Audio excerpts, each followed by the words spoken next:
Marami ang nagulat nang pumanaw nga ang asawa ni Rufa May Quinto na si Trevor Magallanes habang nasa Amerika. Hanggang ngayon ay hindi pa rin dinidivulge kung ano ang naging dahilan, kaya naman hiling ni Rufa May na maging mabait at maging sensitive ang mga tao. Ilang mga photos ang ibinahagi ni Rufa May bilang pag-alala sa kanyang asawa at napakaganda rin ng mensahe ng kanyang anak na si Athena. Ayon sa mensahe, "The love string will last forever. Thank you daddy, mahal kita." At ito nga ay mula sa anak na si Athena. Ayon kay Rufa Gutierrez, "Sending you both love and light, Athena and Rufa May Quinto. Nandito lang kaming nagmamahal sa iyo." Sa puntong ito ay bumuhos nga ang napakaraming suporta kay Rufa May na alam ng marami na talaga namang mahirap ang pinagdadaanan. Kaya naman sa post din ni Rufa May 1 week ago, sinabi niya na sobrang nalulungkot siya sa nangyaring ito. Ayon kay Rufa May, "I'm deeply saddened by this development. Hope you give us time to mourn his loss, especially my daughter. Just pray for us that we will get through this by the help of God." Doon ay sinabi rin ni Rufa na kailangan niyang pumunta ng Amerika at malaman nga ang totoong nangyari.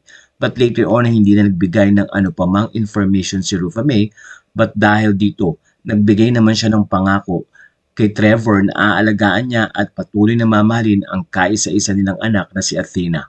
Ayon kay Rufa May, "I promise to take care of our daughter. We can't stop thinking of you. Mahal ka namin, Officer Magallanes." Kasama nito ang ilang mga photos na kung saan ay makikita si Rufa May at ang kanyang asawa na si Trevor. Kamakailan din ay pinakita ni Rufa May ang pinaka-post ng SFPD official na kung saan ay binigyan nga nila ng pagpupugay ang kanilang member na si Trevor. Ayon sa post, "Dear SFPD members, it is with great sadness that we share the passing of former San Francisco Police Officer Trevor Magallanes.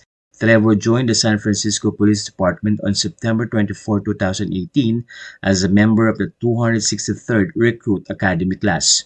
During this time with the department, he served the communities of the mission.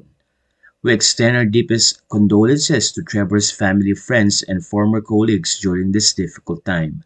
Kaya naman ayon sa mga fans, patuloy nilang susuportahan at pagpipray si Rufa May habang pinagdadaanan nga ang pagsubok na ito.